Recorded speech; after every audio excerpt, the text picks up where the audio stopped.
En la fiesta de casamiento de mi hijo, mi nuera me arrancó el vestido frente a todos los invitados.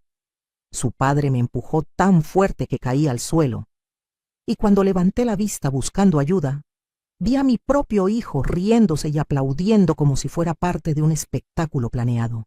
Todos pensaron que yo era una vieja inútil que se quedaría callada, aguantando la humillación como había aguantado tantas otras cosas en mi vida. Pero lo que ellos no sabían es que yo tenía un as bajo la manga. Saqué mi teléfono, hice una sola llamada, y en cuestión de minutos ese casamiento se convirtió en la peor pesadilla de sus vidas. Lo que pasó después los dejó a todos en shock absoluto. Sigue mi historia hasta el final y comenta la ciudad desde donde me estás viendo para saber qué tan lejos ha llegado mi relato. Esa noche debería haber sido una celebración, el momento más feliz para una madre que había sacrificado todo por su hijo. Pero en lugar de eso, me convertí en el hazmerreír de 200 invitados. Todavía puedo sentir el sonido de la tela rasgándose, las risas crueles y la mirada de desprecio de mi propia sangre. Pero déjenme contarles desde el principio cómo llegué a ese momento, porque esta historia no empezó esa noche. Empezó décadas atrás, cuando tomé decisiones que creí correctas, pero que terminaron construyendo mi propia trampa. Me llamo Rosa María, tengo 68 años y durante toda mi vida fui lo que llaman una buena mujer. Una de esas que se sacrifica sin preguntar, que pone a su familia primero siempre, que trabaja hasta el cansancio sin esperar reconocimiento. Quedé viuda cuando mi hijo Diego tenía apenas 12 años. Mi esposo murió en un accidente de trabajo y la empresa nos dio una indemnización miserable que apenas alcanzó para el funeral. De un día para otro, me convertí en madre soltera con un niño que mantener y sin más educación que la secundaria. Comencé limpiando casas. Me levantaba a las 4 de la mañana para tomar 2 camiones y llegar a las colonias donde vivían las familias ricas. Limpiaba 4 casas al día, de lunes a sábado. Mis manos quedaron marcadas para siempre por el cloro y los productos de limpieza. Las rodillas se me destruyeron de tanto arrodillarme a tallar pisos. Pero cada peso que ganaba era para Diego, para sus útiles escolares, su uniforme, sus libros, su comida. Yo comía lo que sobraba, usaba la misma ropa durante años, nunca me compraba nada para mí. Los fines de semana hacía tamales para vender. Me quedaba despierta toda la noche del sábado preparando la masa, el relleno, envolviendo uno por uno. El domingo salía a venderlos por el barrio. Diego me ayudaba a repartir cuando era chiquito, pero conforme fue creciendo, comenzó a darle vergüenza. No quería que sus amigos lo vieran vendiendo tamales con su mamá. Lo entendí, o al menos eso me dije a mí misma.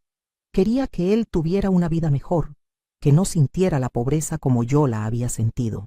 Cuando Diego entró a la preparatoria, conseguí un trabajo extra de noche cuidando a un señor mayor. Dormía 3 o 4 horas por día, nada más. Mi cuerpo estaba destruido, pero mi corazón estaba lleno de orgullo, porque mi hijo iba a la escuela, tenía lo que necesitaba, y hasta podía salir con sus amigos de vez en cuando. Yo le daba dinero para sus gastos, para que no se sintiera menos que los demás. Me mataba trabajando para que él pudiera vivir como un muchacho normal. Logré que entrara a la universidad. Fue el día más feliz de mi vida cuando recibió la carta de aceptación. Estudiaría administración de empresas.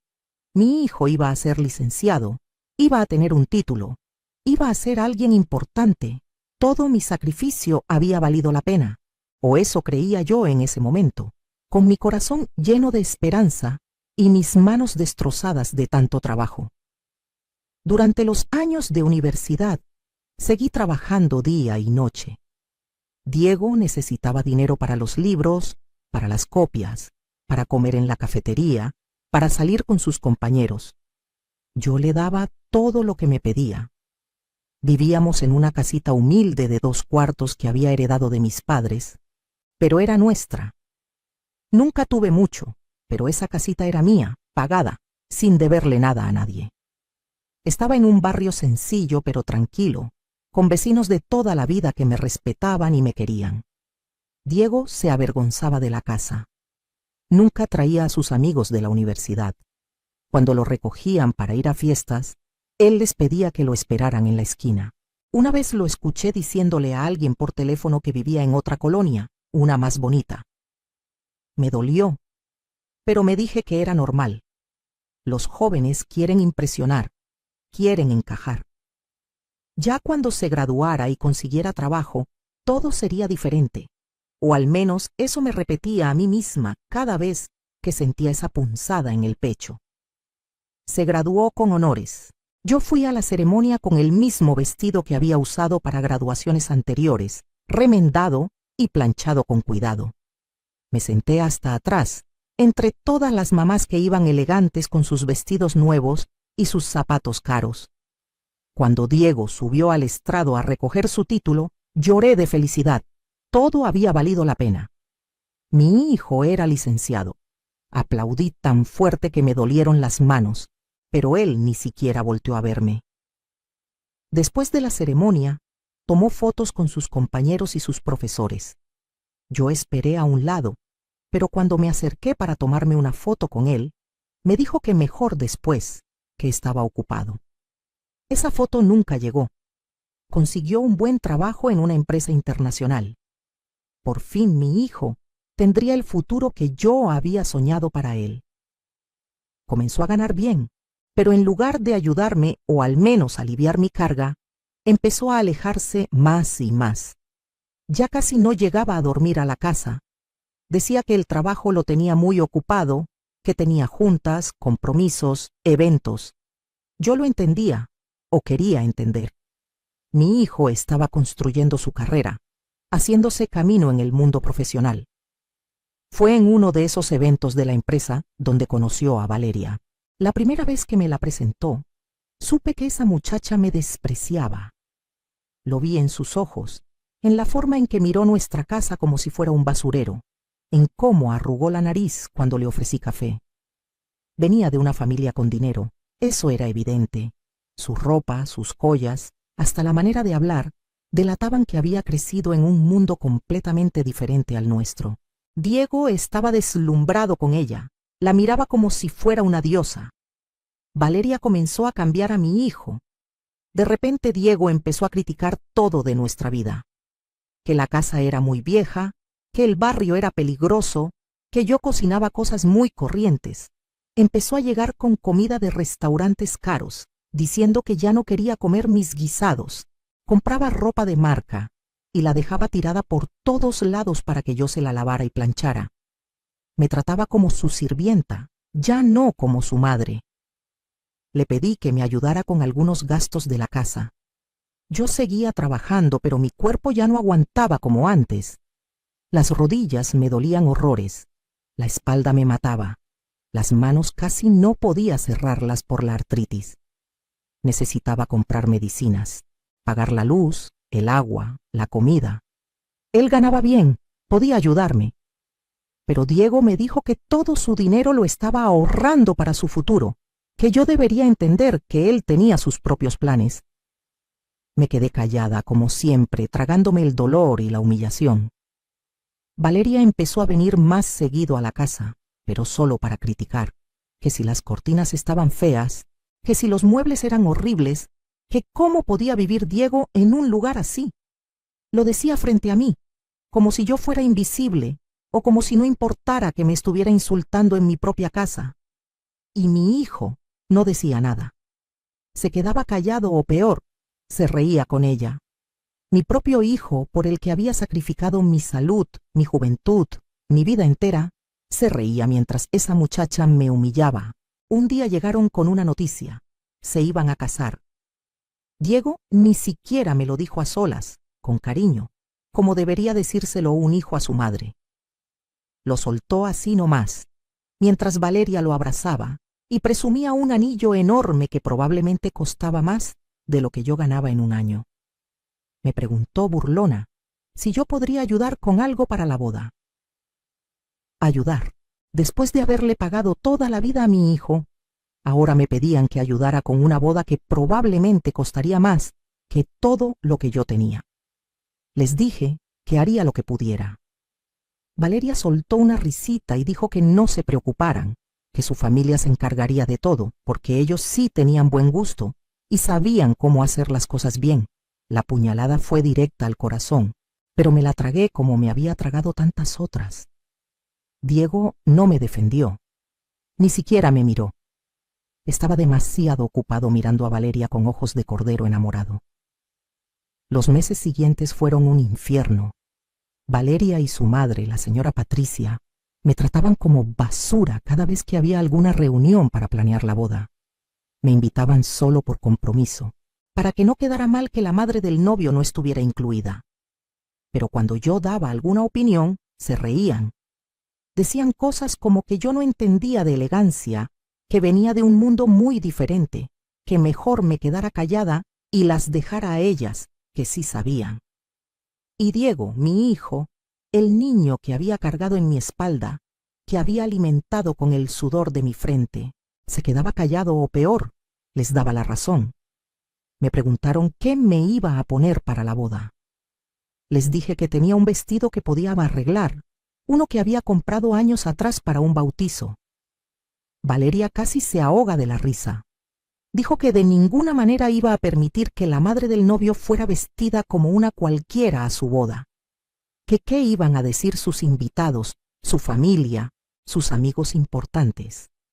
Me dio la dirección de una tienda y me dijo que fuera a ver los vestidos, que eligiera algo apropiado y que ella pagaría la mitad como gesto de buena voluntad. Fui a esa tienda y casi me da un infarto cuando vi los precios. El vestido más barato costaba lo que yo ganaba en 3 meses.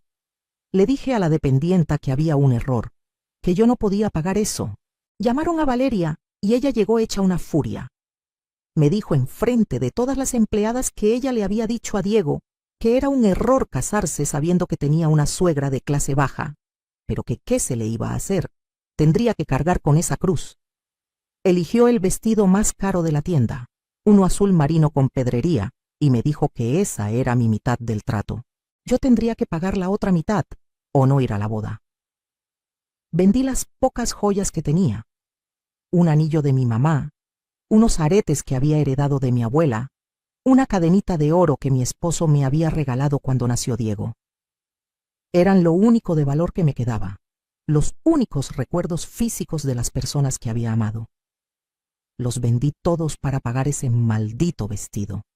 Lloré toda la noche, pero me dije que lo hacía por mi hijo, por estar presente en el día más importante de su vida. Qué estúpida fui. La semana antes de la boda, Valeria me llamó. Necesitaban que yo ayudara el día del evento, no como invitada, sino ayudando. Que si podía llegar temprano para supervisar que los meseros pusieran bien las mesas, que si podía estar pendiente de que todo saliera perfecto. Me estaban pidiendo que trabajara en la boda de mi propio hijo. Le dije que estaba bien, que lo haría. ¿Qué más podía decir? Ya había aprendido que mi lugar en la vida de Diego era servir, callarme y aguantar. Llegó el día de la boda. Me levanté a las 4 de la mañana como había hecho toda mi vida. Me arreglé con cuidado, me puse ese vestido carísimo que me había costado mis únicos recuerdos valiosos. Me vi al espejo y por un momento me sentí linda, elegante, digna. Pensé que tal vez ese día mi hijo me miraría con orgullo, me presentaría a sus amigos, me daría un abrazo y me agradecería todo lo que había hecho por él. Qué ingenua fui. No tenía idea de la pesadilla que me esperaba. Llegué al salón 3 horas antes de la ceremonia. Era un lugar lujosísimo en una de las zonas más caras de la ciudad. Jardines enormes, fuentes, decoración que probablemente costaba más que mi casa entera. Los organizadores me pusieron a trabajar de inmediato, que si revisaba esto, que si movía aquello, que si me aseguraba de que los centros de mesa estuvieran perfectos. Yo obedecía todo, sudando en mi vestido caro, con los pies matándome en los zapatos nuevos que también había tenido que comprar. Valeria llegó como una reina, rodeada de su madre y sus damas de honor. Pasó junto a mí como si fuera parte de la decoración, Ni siquiera me saludó. Su madre, Patricia, me vio y me gritó que por qué estaba parada ahí sin hacer nada, que fuera a revisar que los baños estuvieran impecables, porque ya iban a empezar a llegar los invitados importantes. Me tragué la humillación y fui a revisar los baños como una empleada más. Los invitados comenzaron a llegar. Gente elegante, con ropa cara, hablando de sus negocios, sus viajes, sus vidas perfectas. Yo me quedé a un lado, sintiéndome completamente fuera de lugar a pesar de mi vestido caro.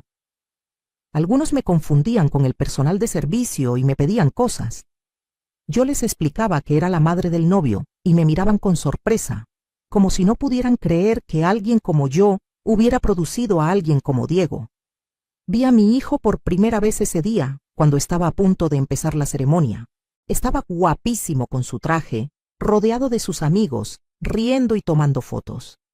Me acerqué para saludarlo, para decirle que se veía hermoso, para darle un beso y desearle felicidad.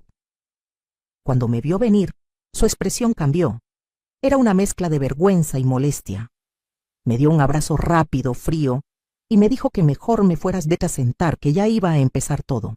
Ni siquiera me presentó con las personas que estaban a su alrededor. La ceremonia fue hermosa, tengo que admitirlo. Flores por todos lados, música en vivo, un sacerdote que probablemente cobraba una fortuna. Yo estaba sentada hasta atrás, en una esquina, mientras que la familia de Valeria ocupaba todos los lugares de honor. La mamá de Valeria estaba en primera fila, llorando de emoción, rodeada de familiares que la abrazaban y la felicitaban.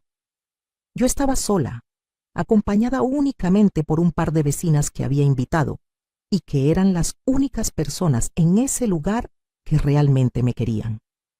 Cuando el sacerdote preguntó si alguien se oponía a la unión, por un segundo loco pensé en levantarme, en decir que me oponía porque mi hijo se había convertido en un desconocido, porque esa mujer lo había envenenado contra mí, porque todo aquello estaba mal. Pero me quedé callada, como siempre, tragándome las palabras, las lágrimas, el dolor. Vi a Diego decir sí acepto sin ninguna duda en su voz, sin voltear a verme ni una sola vez. Después de la ceremonia empezó la recepción. Yo intenté acercarme a la mesa principal donde estaban los novios, pero había un cordón de seguridad, literal seguridad privada que no dejaba pasar a nadie sin autorización. Tuve que esperar como todos los demás invitados. Cuando por fin pude acercarme, Valeria me miró con desprecio y me dijo que me apurara, que había mucha gente esperando para felicitarlos. No me dejó siquiera abrazar a mi hijo apropiadamente. Fue todo tan frío, tan distante, tan doloroso. Me senté en mi mesa asignada, que estaba hasta el fondo del salón, lejos de la pista de baile, lejos de la mesa principal, lejos de todo. Mis vecinas intentaban animarme, diciéndome que todo se veía muy bonito, que Diego se había casado bien. Yo asentía y sonreía, pero por dentro me estaba muriendo. Miraba a mi hijo allá adelante, riendo y brindando con gente que yo no conocía, en un mundo donde yo claramente no tenía lugar. Llegó el momento del baile. Primero bailaron los novios, luego Diego con la mamá de Valeria, luego Valeria con su papá. Yo esperaba mi turno, el momento en que mi hijo me invitara a bailar como es tradición. Pero ese momento nunca llegó. Después de bailar con la mamá de Valeria, Diego se puso a bailar con las damas de honor, con las tías de Valeria, con las amigas de Valeria. A mí ni siquiera me volteó a ver. Me quedé sentada en mi mesa, muriendo de vergüenza, mientras todos los demás disfrutaban de la fiesta. Una de mis vecinas, la señora Lupita, se enojó tanto que quiso ir a reclamarle a Diego. La detuve. Le dije que no hiciera un escándalo, que todo estaba bien, que probablemente mi hijo estaba muy ocupado atendiendo a todos los invitados. Pero las lágrimas que corrían por mis mejillas decían otra cosa. Ya no podía seguir fingiendo que no me dolía, que no me estaban humillando, que no me estaban tratando como basura en la boda de mi propio hijo. Decidí irme. Ya no aguantaba más estar ahí, sintiéndome invisible y despreciada. Me levanté de mi mesa y comencé a caminar hacia la salida. Pero en ese momento, Valeria me vio. Estaba con un grupo de sus amigas, todas tomadas, todas riéndose. Me gritó que a dónde iba, que la fiesta apenas estaba empezando. Algo en su tono me detuvo. No era preocupación, era burla. Me di vuelta y le dije que me iba a casa, que no me sentía bien. Y ahí fue cuando pasó. Valeria caminó hacia mí con pasos tambaleantes por el alcohol. Sus amigas la seguían, riéndose, como si fuera un espectáculo planeado. Cuando llegó frente a mí, me miró de arriba abajo con asco. Dijo en voz alta, para que todos escucharan, que siempre no, que yo no me iba a ir, que ella había pagado la mitad de ese vestido y que yo me iba a quedar hasta el final para que todos vieran que ella había sido generosa con la pobre suegra. Intenté alejarme, pero ella me agarró del brazo con fuerza. Le pedí que me soltara. La gente ya nos estaba mirando. El ambiente se había puesto tenso. Pero Valeria estaba disfrutando la atención. Dijo que ese vestido era demasiado elegante para alguien como yo, que yo no merecía usar algo tan fino. Y entonces, frente a todos los invitados, frente a mi hijo, frente a Dios, esa desgraciada metió sus manos en el escote de mi vestido y lo rasgó. Jaló con tanta fuerza que la tela se rompió desde el pecho hasta la cintura. El sonido fue horrible, como si me estuvieran rasgando el alma. Me quedé paralizada, tratando de cubrir mi pecho con las manos, muriendo de vergüenza mientras 200 personas me miraban. Algunas personas gritaron sorprendidas, otras se quedaron calladas en shock. Pero la mayoría, especialmente los amigos de Valeria y Diego, se rieron. Se rieron como si fuera la cosa más divertida del mundo. Busqué a mi hijo con la mirada, esperando que por fin reaccionara, que por fin me defendiera, que le pusiera un alto a su esposa. Pero lo que vi me destruyó completamente. Diego estaba parado junto a la mesa principal, con una copa en la mano, riéndose. Se estaba riendo de su propia madre, humillada y semidesnuda frente a todos. Y no solo eso, estaba aplaudiendo. Aplaudía como si Valeria hubiera hecho algo maravilloso, algo digno de celebración. En ese momento algo dentro de mí se rompió, algo que jamás podría repararse. Mi hijo, por quien lo había dado todo, me estaba aplaudiendo mi humillación.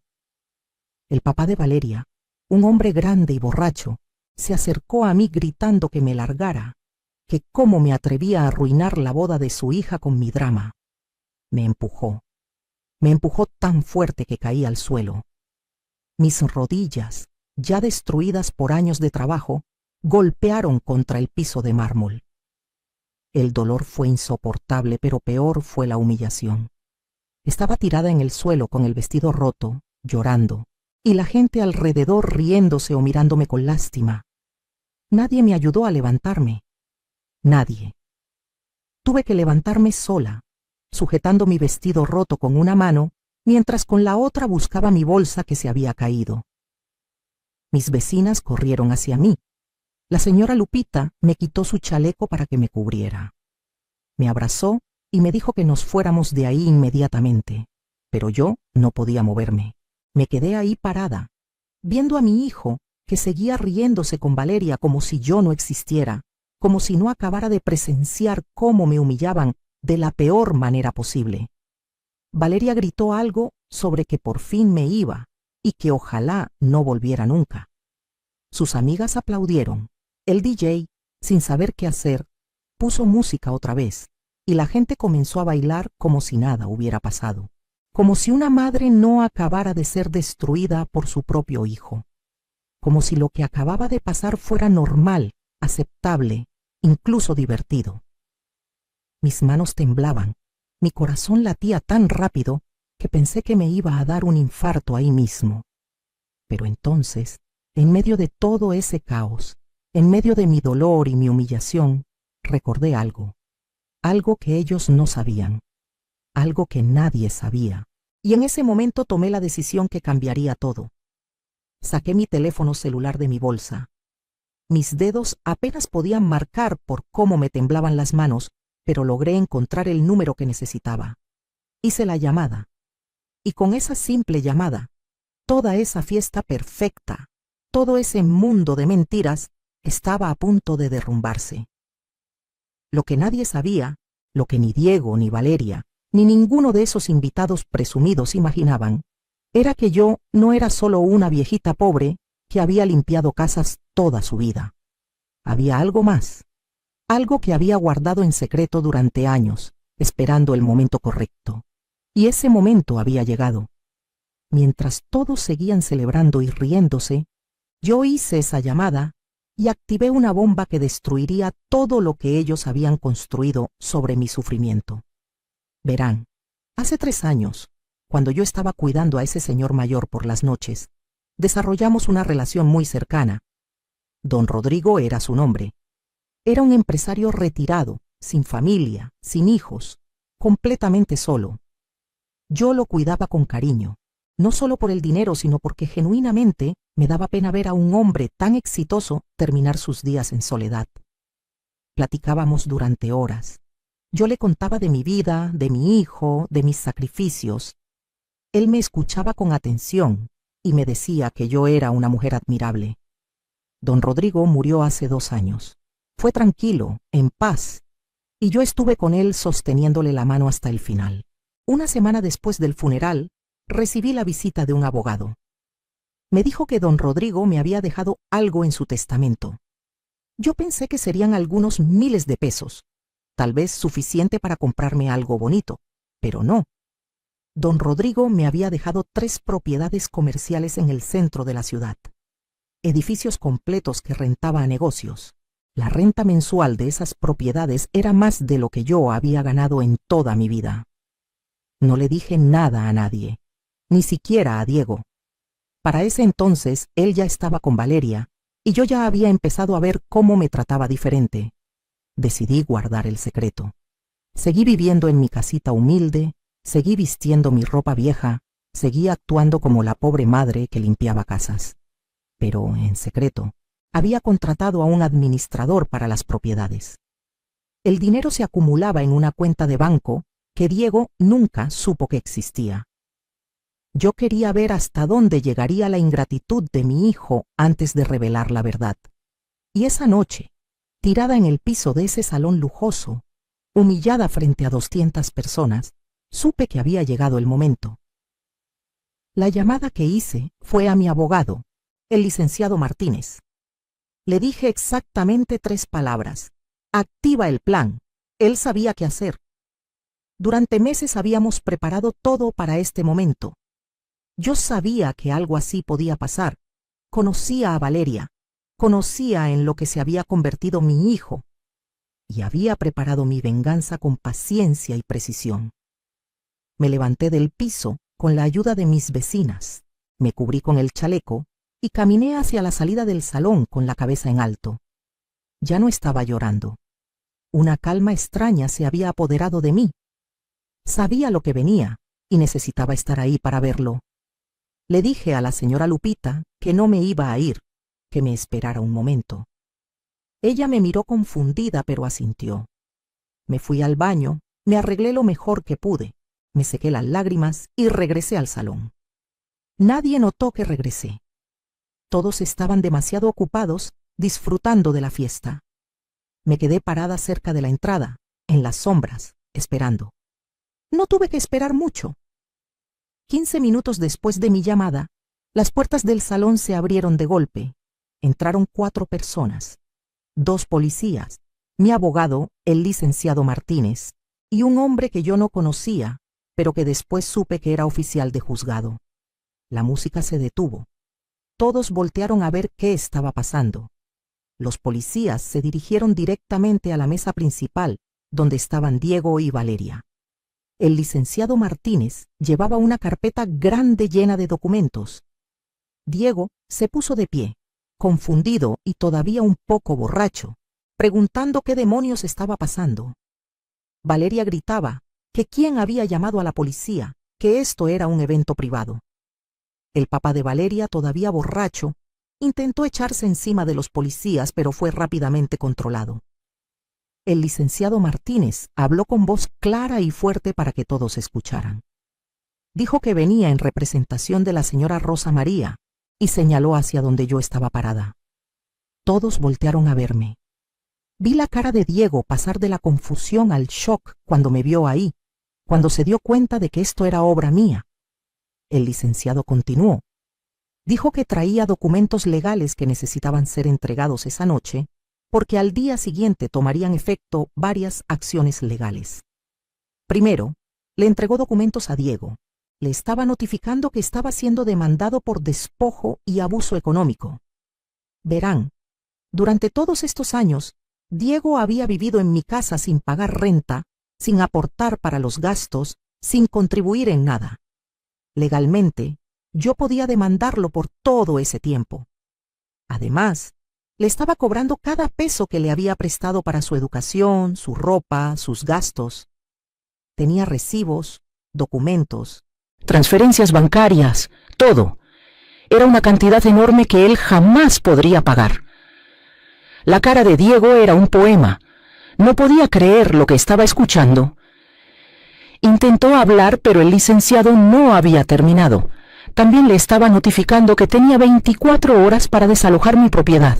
Sí, mi casa donde él había vivido gratis toda su vida, ahora la necesitaba vacía porque la iba a vender. Y tenía todo el derecho legal de hacerlo porque la casa era mía, solo mía, y él era solo un ocupante sin contrato. Pero eso no era todo. El licenciado se dirigió entonces a Valeria y a su familia. Les entregó otros documentos. Resultó que el edificio donde estaba el salón de eventos, ese lugar lujosísimo donde estábamos, era una de las propiedades que don Rodrigo me había heredado. Yo era la dueña del lugar y estaba ejerciendo mi derecho de cancelar el evento inmediatamente por conducta inapropiada y violencia física en mis instalaciones. Tenían 30 minutos para desalojar el lugar o llamaría a más policías. El silencio que siguió fue absoluto. 200 personas completamente calladas, procesando lo que acababan de escuchar. Valeria fue la primera en reaccionar. Empezó a gritar que eso era mentira, que yo era una mujer pobre que limpiaba casas, que no podía ser dueña de nada, que esto era un fraude, una broma de mal gusto. El licenciado Martínez simplemente abrió su carpeta y mostró los documentos de propiedad. Títulos legales, escrituras, todo en orden, todo a mi nombre. La mamá de Valeria, Patricia, se puso histérica. Gritaba que habían pagado una fortuna por ese salón, que tenían un contrato.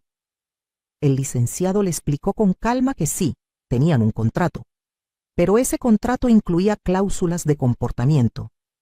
Violencia física contra la dueña de la propiedad era causa de cancelación inmediata sin reembolso. Todo el dinero que habían pagado se quedaría conmigo como compensación por los daños y la agresión que había sufrido. El papá de Valeria, el mismo que me había empujado, intentó acercarse a mí, pero los policías lo detuvieron. Le advirtieron que ya tenía una denuncia por agresión física en su contra y que si se acercaba a mí sería arrestado inmediatamente. El hombre se puso rojo de la ira, pero no pudo hacer nada. Estaba atrapado. Todos estaban atrapados en las consecuencias de sus propias acciones. Diego finalmente encontró su voz. Caminó hacia mí, tambaleándose un poco por el alcohol y el shock. Me preguntó cómo podía hacerle esto. Él era mi hijo, lo había criado. ¿Cómo podía ser tan cruel? Y ahí, frente a todos, le respondí. Le dije que él tenía razón, que yo lo había criado, que había sacrificado mi salud, mi juventud, mis sueños por él, que me había roto la espalda trabajando para que él pudiera estudiar y tener una vida mejor, y que él me había pagado con desprecio, humillación y ahora con violencia permitida. Le dije que durante años me había callado esperando que reaccionara, que recordara todo lo que había hecho por él, que me tratara con aunque sea un poquito de respeto. Pero esa noche había cruzado la línea final. Había permitido que su esposa me agrediera físicamente. Había aplaudido mi humillación. Había elegido a esa familia de víboras por encima de su propia madre. Y ahora iba a pagar las consecuencias. Mi voz no temblaba. Cada palabra salía clara y firme. Ya no era la viejita asustada y humillada. Era una mujer que había recuperado su poder. Valeria intentó acercarse a mí llorando, diciéndome que todo había sido una broma, que estaba muy borracha, que me perdonara. Le dije que se mantuviera alejada de mí, que su broma me había costado mi dignidad y a ella le iba a costar mucho más. El licenciado le entregó más papeles. La estaba demandando por agresión, daño psicológico y destrucción de propiedad privada. El vestido que me había roto costaba una fortuna y ella iba a tener que pagármelo, más daños y perjuicios. Los invitados comenzaron a levantarse de sus mesas confundidos, algunos indignados, otros claramente disfrutando del drama. El licenciado Martínez anunció en voz alta que el evento había terminado, que todos tenían que retirarse inmediatamente. Los meseros comenzaron a recoger todo. La fiesta perfecta de Valeria se estaba desintegrando frente a sus ojos. Los invitados importantes que tanto quería impresionar ahora iban a recordar su boda como un desastre absoluto. Pero yo todavía no había terminado. Le pedí al licenciado que leyera la última parte. Él sacó otro documento. Con mi poder legal, estaba embargando de inmediato la lista de regalos de bodas y todos los sobres de dinero que los invitados habían traído. Todo sería confiscado como parte del pago de la deuda que Diego tenía conmigo. Vi a Valeria caer de rodillas llorando. Toda la plata, el dinero, los regalos caros que habían recibido, todo les estaba siendo arrebatado. Diego intentó una última vez apelar a mis sentimientos. Me llamó mamá por primera vez en la noche. Me dijo que cómo podía destruir su vida así, que él era mi único hijo, mi única familia. Le respondí que él había dejado de ser mi hijo en el momento en que permitió que me agredieran y se rió de ello. Que ahora solo era un inquilino ilegal que iba a ser desalojado y un deudor que tendría que pagar hasta el último peso que me debía. Los policías comenzaron a apurar a todos para que salieran. El papá de Valeria intentó negociar, diciendo que me pagaría lo que fuera para que detuviera todo esto. Le dije que no me interesaba su dinero, que lo único que me interesaba era justicia, que habían pensado que podían humillar a una viejita pobre y que yo me quedaría callada porque no tenía poder, porque no tenía recursos, porque estaba sola. Pero se habían equivocado completamente. En menos de una hora, el salón estaba vacío. Los novios, la familia, los invitados, todos se habían ido. Quedaban solo los empleados recogiendo el desastre, mi abogado, los policías, mis vecinas y yo. Me senté en una de las sillas, sintiéndome exhausta, pero también extrañamente ligera, como si me hubiera quitado un peso enorme de encima. La señora Lupita me abrazó llorando, diciéndome que estaba orgullosa de mí, que había hecho lo correcto. El licenciado Martínez se acercó y me explicó los siguientes pasos. Diego tenía 24 horas para salir de la casa, o sería sacado por la fuerza. La demanda por despojo y abuso económico procedería y probablemente ganaríamos, considerando toda la evidencia que teníamos. Valeria y su padre enfrentaban cargos por agresión que podrían resultar en cárcel si yo decidía llevarlos hasta las últimas consecuencias. Todo el dinero y regalos de la boda serían embargados para pagar parte de la deuda. Esa noche dormí en un hotel de 5 estrellas que pagué sin pensarlo 2 veces. Me di un baño largo en una tina enorme, pedí servicio al cuarto y dormí en sábanas de lujo. Por primera vez en décadas, dormí sin preocupaciones, sin dolor en el alma, sin sentir que tenía que sacrificarme por alguien más. Desperté al día siguiente sintiéndome como una persona nueva. Los días siguientes fueron un torbellino. Diego intentó llamarme cientos de veces. Le bloqueé el número. Intentó ir a buscarme, pero yo ya no estaba en mi casa vieja. Me había mudado a un departamento hermoso en una zona exclusiva de la ciudad. Algo que pude pagar fácilmente con mis rentas. Contraté a un administrador para que supervisara el desalojo de Diego de mi antigua casa. No quería verlo, no quería escuchar sus excusas. Valeria y su familia intentaron llegar a un acuerdo extrajudicial. ofrecieron pagarme una cantidad considerable para que retirara las demandas. El licenciado Martínez me aconsejó que aceptara, que era un buen trato, pero yo dije que no, que el dinero no era lo importante. Quería que enfrentaran las consecuencias legales completas de sus acciones. Quería que tuvieran antecedentes penales, que cuando alguien googleara sus nombres, encontrara que habían agredido a una anciana. El caso fue a juicio. Diego y Valeria tuvieron que presentarse ante un juez. Yo llevé años de evidencia, recibos, fotos, mensajes, testigos de cómo me habían tratado. Mis vecinas declararon a mi favor, contando todo lo que habían presenciado.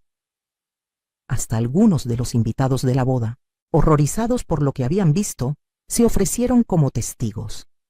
El juez falló completamente a mi favor. Diego fue obligado a pagarme una cantidad enorme por manutención retroactiva y despojo.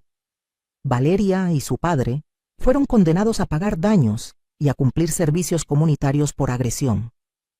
El récord criminal quedó permanente en sus antecedentes. La carrera de Diego en esa empresa internacional terminó cuando sus jefes se enteraron del escándalo. Lo despidieron porque la imagen pública de la empresa era muy importante y no podían tener empleados con ese tipo de problemas legales. Valeria perdió todas sus amistades de la alta sociedad cuando se corrió la voz de lo que había hecho. La pareja se divorció menos de 6 meses después de la boda. No pudieron con el estrés, las deudas y la humillación pública. Valeria lo culpaba a él por tener una madre loca que había arruinado todo. Él la culpaba a ella por haber sido tan estúpida de atacarme físicamente. Se destruyeron mutuamente, exactamente como se merecían. Supe todo esto porque mi abogado me mantenía informada, no porque yo buscara saberlo. Honestamente ya no me importaban. Mientras ellos se hundían en sus problemas, yo florecía. Con el dinero de las rentas de mis propiedades, decidí hacer todo lo que siempre había soñado, pero nunca pude. Viajé por primera vez en mi vida. Fui a Cancún, a la Ciudad de México. Incluso me animé a ir a España. Conocí lugares hermosos, comí en restaurantes elegantes, me compré ropa bonita. Me hice tratamientos para las manos destruidas por el cloro, para las rodillas dañadas por años de arrodillarme. Me inscribí en clases de pintura, algo que siempre me había gustado, pero nunca tuve tiempo ni dinero para hacer. Resultó que era bastante buena. Mis pinturas empezaron a venderse en una galería local. No necesitaba el dinero, pero la satisfacción de que alguien valorara mi arte era indescriptible. Hice amigas nuevas, mujeres de mi edad que también habían pasado por dificultades y que ahora disfrutaban de su libertad. Doné dinero a organizaciones que ayudan a madres solteras. Sabía exactamente lo que era luchar sola, sin apoyo, sacrificándose por los hijos. Ayudé a varias mujeres a pagar sus estudios, a poner pequeños negocios, a salir adelante.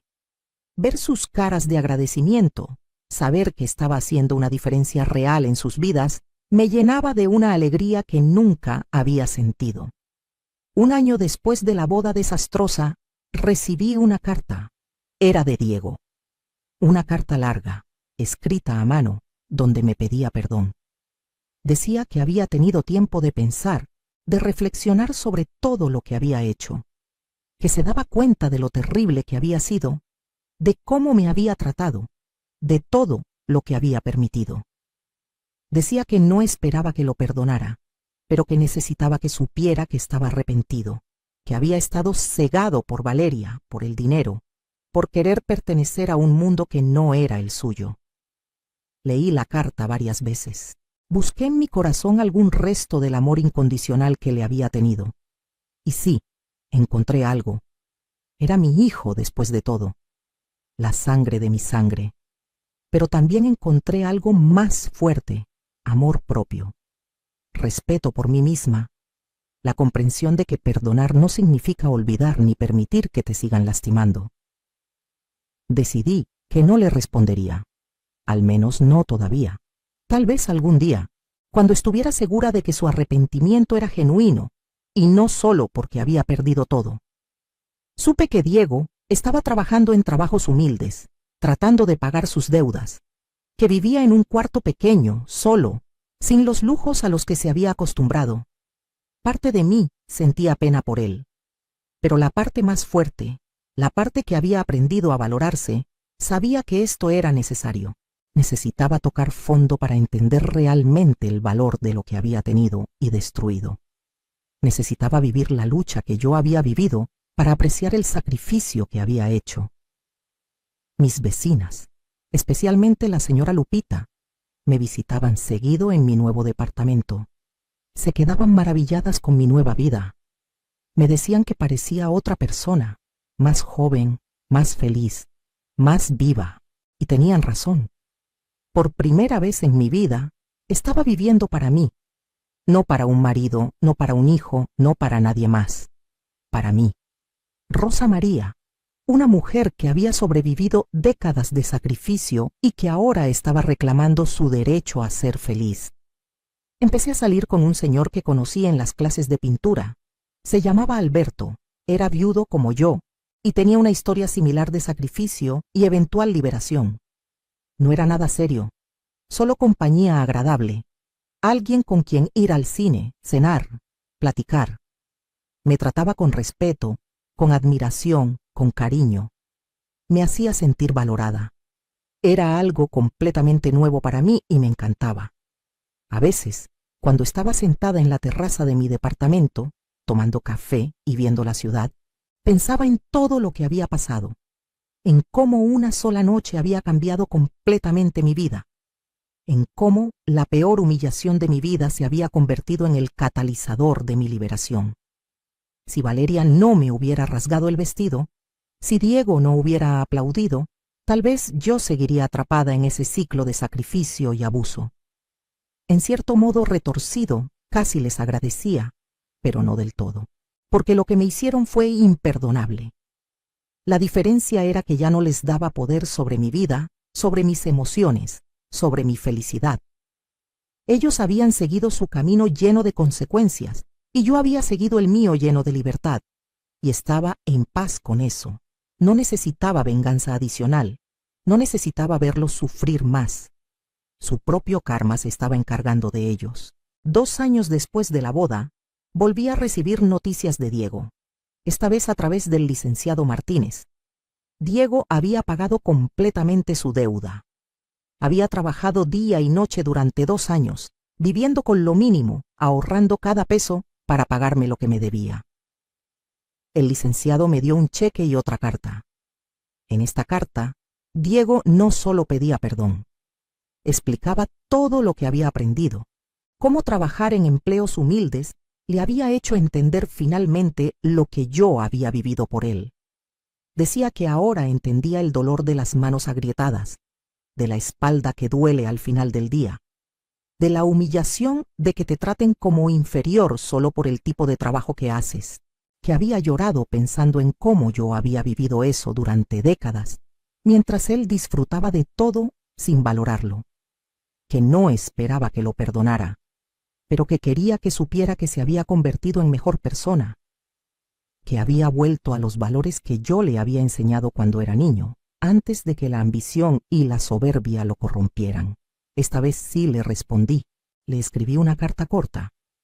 Le dije que reconocía su esfuerzo por pagar la deuda y por cambiar, que tal vez algún día podríamos tener algún tipo de relación, pero que sería completamente diferente, que yo ya no era la madre abnegada que todo lo perdonaba y todo lo aguantaba, que ahora tenía límites, amor propio, y que si él quería estar en mi vida tendría que respetar eso, que tendría que ganarse mi confianza otra vez, paso a paso, con acciones, no con palabras. Pasaron varios meses antes de que nos viéramos en persona. Él me pidió si podíamos tomar un café. Acepté encontrarnos en un lugar neutral, una cafetería en el centro. Cuando lo vi entrar, casi no lo reconocí. Estaba más delgado, con ropa simple pero limpia, con una humildad en los ojos que nunca le había visto. Se sentó frente a mí, y lo primero que hizo fue llorar. Lloró como no lo había visto llorar desde que era un niño pequeño. Me pidió perdón. Un perdón genuino, profundo, doloroso. Me contó todo lo que había pasado, cómo había tocado fondo, cómo había tenido que enfrentarse a quién realmente era sin el dinero, sin la posición, sin nada. Me dijo que había ido a terapia, que estaba trabajando en ser mejor persona, que entendía si nunca podía perdonarlo completamente, pero que necesitaba que supiera que su arrepentimiento era real. Escuché todo sin interrumpir, observando, evaluando, protegiendo mi corazón. Le dije que apreciaba su honestidad y su cambio, que podíamos intentar reconstruir algo, pero sería lento y con condiciones claras.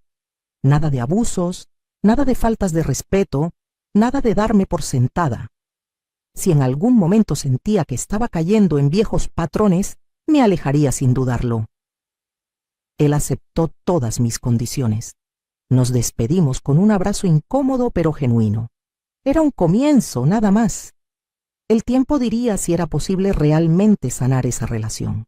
Hoy, 3 años después de esa fatídica boda, mi vida es completamente diferente. Vivo en mi hermoso departamento, administro mis propiedades, viajo cuando quiero, tengo hobbies que me apasionan, amistades verdaderas y una relación respetuosa, aunque distante, con Diego. Él viene a visitarme una vez al mes, siempre preguntando primero si es buen momento, siempre trayendo algo hecho por él mismo, siempre respetuoso. Es diferente. No sé si algún día volverá a ser mi hijo como antes, pero honestamente, no quiero que lo sea. Quiero esta nueva versión, más consciente, más humilde, más humana. Valeria desapareció de nuestras vidas completamente. Supe que se casó de nuevo con alguien de dinero y se mudó a otra ciudad. No siento nada por ella, ni odio ni rencor. Simplemente no existe en mi mundo. Su familia tampoco. Todos siguieron sus caminos y yo el mío. A veces me encuentro con gente que estuvo en esa boda y me reconocen. Algunos me evitan por vergüenza, otros se acercan a decirme que admiraron lo que hice, que ojalá tuvieran el valor de poner límites como yo lo hice. Mi historia se volvió medio famosa en nuestra comunidad. Otras mujeres mayores se acercan a pedirme consejo cuando tienen problemas con hijos ingratos o familias abusivas. Les cuento mi experiencia, les digo que nunca es tarde para valorarse, para poner límites, para reclamar su vida. Algunas me dicen que no pueden, que no tienen recursos, que están atrapadas. Les explico que el recurso más importante es el amor propio, la decisión de no seguir permitiendo el abuso. El dinero ayuda, sí, pero la decisión es lo fundamental. Hace poco di una plática en un centro comunitario para mujeres. Conté mi historia completa, sin vergüenza, sin ocultar nada. Hablé de los años de sacrificio, de la humillación, del momento en que decidí que ya era suficiente.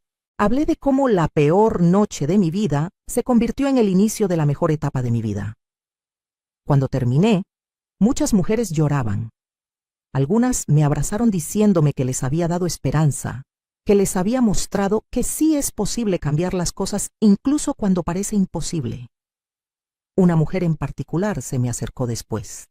Tenía como 50 años y me contó que llevaba 30 aguantando los abusos de sus hijos adultos que vivían con ella sin aportar nada, tratándola como sirvienta. Me dijo que mi historia le había abierto los ojos, que esa misma semana iba por ir a empezar a poner límites. Meses después, me buscó para contarme que lo había hecho, que sus hijos habían reaccionado mal al principio, pero que eventualmente tuvieron que madurar y empezar a valerse por sí mismos. Me agradeció por haberle dado el valor de reclamar su vida. Esos momentos me llenan más que cualquier cantidad de dinero. Saber que mi dolor, mi experiencia, mi decisión de no quedarme callada, está ayudando a otras mujeres a liberarse. Es como si todo lo que pasé tuviera un propósito mayor. No justifico lo que me hicieron, nunca lo haré. Pero le encontré significado. Lo convertí en algo que puede ayudar a otros, y eso me da paz. Alberto y yo seguimos juntos. Nada serio ni formal, Solo dos personas mayores disfrutando de compañía mutua con respeto y cariño. Viajamos juntos, cocinamos juntos, vamos a exposiciones de arte. Él también pinta y a veces hacemos exhibiciones conjuntas de nuestro trabajo. Es una relación completamente diferente a todo lo que conocí antes. No hay sacrificio desmedido, no hay abnegación, no hay perder mi identidad en otra persona. Somos dos individuos completos que eligen pasar tiempo juntos porque les hace felices. Mi salud ha mejorado increíblemente. Sin el estrés constante, sin el trabajo físico extremo, con acceso a buena atención médica, me siento mejor que en décadas. Las rodillas todavía me duelen a veces. Las manos nunca volverán a ser como antes, pero el dolor emocional que cargaba era peor que cualquier dolor físico. Ahora mi corazón está ligero. Duermo bien por las noches. Me despierto con ganas de vivir el día. Es algo que nunca pensé que experimentaría a mi edad. A veces me pregunto qué hubiera pasado si don Rodrigo no me hubiera dejado esa herencia. Si yo hubiera seguido siendo pobre, sin recursos para defenderme. Probablemente hubiera tenido que aguantar la humillación, alejarme callada y vivir el resto de mis días cargando ese dolor. Pero tuve suerte, o bendición, o karma positivo por haber sido buena persona durante tantos años. Tuve los recursos para defender mi dignidad y cambiar mi vida. Y no desperdicié esa oportunidad. Pero también aprendí que los recursos económicos no son lo único importante. Lo más importante fue la decisión de no seguir permitiendo el abuso. Hay mujeres millonarias que aguantan humillaciones porque no se valoran, porque tienen miedo de estar solas, porque creen que merecen el maltrato. Y hay mujeres pobres que con nada se plantan firmes y dicen basta. El dinero ayuda definitivamente, pero la fortaleza viene de adentro. Le agradezco a la vida por darme la oportunidad de tener estos años finales viviendo para mí. Muchas mujeres de mi generación nunca lo logran, se sacrifican toda la vida y mueren sin haber vivido realmente, sin haberse conocido a sí mismas fuera del rol de madre, esposa, cuidadora. Yo tuve la oportunidad de descubrir quién es Rosa María cuando no está definida por su relación con otros. Y me gusta la persona que encontré. Es fuerte, creativa, generosa, pero también firme con límites claros que no se deja pisotear. Mi mensaje para cualquiera que esté escuchando mi historia, especialmente para las mujeres que han sacrificado tanto por sus familias, es este. Nunca es tarde para valorarte. Nunca es tarde para poner límites. Nunca es tarde para decir basta. No importa cuántos años tengas, cuánto tiempo hayas aguantado, qué tan difícil parezca la situación. Tú vales, tu dignidad vale, tu paz mental vale. Y si las personas a tu alrededor no lo reconocen, entonces no merecen estar en tu vida, sin importar qué parentesco tengan contigo. El respeto no es negociable. El amor verdadero incluye respeto. Si alguien dice que te ama pero te trata mal, te humilla, permite que otros te humillen, ese no es amor. Es manipulación, es conveniencia, es abuso disfrazado de afecto. No tienes que aguantarlo. No le debes tu sufrimiento a nadie, ni siquiera a tus hijos. Criaste hijos para que fueran buenas personas, no para que fueran tus verdugos. Y si salieron mal a pesar de tus mejores esfuerzos, no es tu culpa y no tienes que seguir pagando por ello. Hay vida después del sacrificio. Hay felicidad después de poner límites. Hay paz después de alejarte de relaciones tóxicas, incluso si son familiares. No dejes que nadie te haga sentir culpable por elegirte a ti misma. Diste suficiente, amaste suficiente, te sacrificaste suficiente. Ahora te toca vivir. Te toca ser feliz. Te toca disfrutar el fruto de todo tu trabajo y sacrificio. Y si los demás no están contentos con eso, es su problema, no el tuyo. Mi vida hoy está llena de cosas que me dan alegría. Pequeñas cosas que antes no podía disfrutar porque estaba demasiado ocupada sobreviviendo y sacrificándome. Tomar café en la terraza viendo el amanecer. Pintar durante horas sin preocuparme por nada más. Viajar a lugares nuevos. Comprarme ropa bonita solo porque me gusta. Dormir hasta tarde si quiero. Decir no sin sentirme culpable. Son cosas simples pero poderosas porque las elijo yo, para mí, sin tener que justificarme ante nadie. ¿Qué harías tú en mi lugar? Si te humillaran de esa manera, si tu propio hijo permitiera y celebrara tu degradación, ¿te quedarías callada o tomarías acción? ¿Seguirías sacrificándote por alguien que claramente no te valora? Comenta abajo qué piensas. Y si conoces a alguien que necesita escuchar esta historia, compártela. Tal vez sea justo el empujón que necesitan para cambiar su vida, para valorarse, para decir basta. Recuerda, la familia que te maltratan no merece tu lealtad ciega. La sangre no justifica el abuso. Y nunca, nunca es tarde para reclamar tu dignidad y tu derecho a ser feliz. Esta es mi historia. La historia de cómo la peor noche de mi vida se convirtió en el comienzo de mi liberación. Y si yo pude hacerlo a mis 68 años, después de décadas de sacrificio, tú también puedes. Créeme, la vida que te espera del otro lado del miedo y la culpa es más hermosa de lo que imaginas.